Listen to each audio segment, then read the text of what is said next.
大家下午好，欢迎来到交易修行成长驿站。我们这一节讲一个泡菜指数的实战应用，然后我们点击指标，输入 KIMCHI，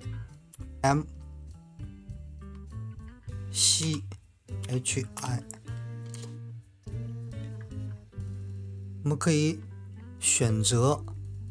这两个都可以啊。我们可以看到，第一个是 Opbit 对比特 Finex 这两家交易所之间的价格差，这第二个是也是 Coinbase 跟韩国也是数一数二的 Bitsum 这个交易所之间的价格差，所以随便选一个加载，然后我们就会发现有这么样一个指数。之前我在行情解读当中的视频中也说过多次泡菜指数。这个指数是怎么形成的呢？简单来说，就是因为韩国加密货币的投资心理比较强，比较踊跃，所以说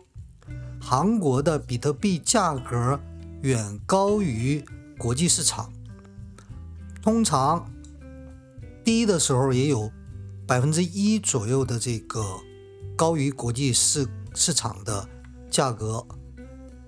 差距，然后高的时候能达到6%甚至更多。我们可以看一下历史数据，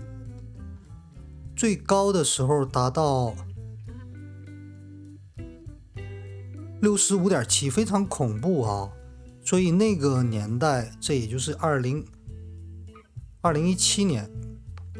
这个时候很多人利用这个价格差赚了非常多的钱啊，也就是在国际市场上买入比特币，然后到韩国市场去抛售比特币，就开始起手你就有这么大的利润差距。然后后来逐渐韩国政府把这个漏洞都给堵了起来啊，但即便是用政策性的手段去堵这些漏洞，但你还是阻挡不了韩国年轻人为主的对加密货币市场投资的热情。所以说目前比特币还是一样，就像现在它也是有5点多将近6%的这个价格差距，也就是说韩国市场的比特币价格远高于现在国际市场的这个价格。所以我们平时交易过程当中可以利用这个指数来佐证我们比特币的操盘。简单说，韩国市场过热的时候，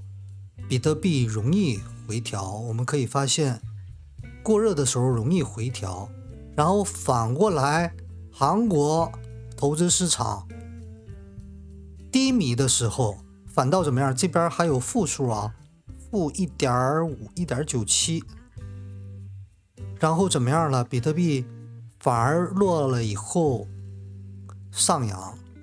然后像牛市行情当中，韩国的投资心理是慢慢复苏，然后逐渐推向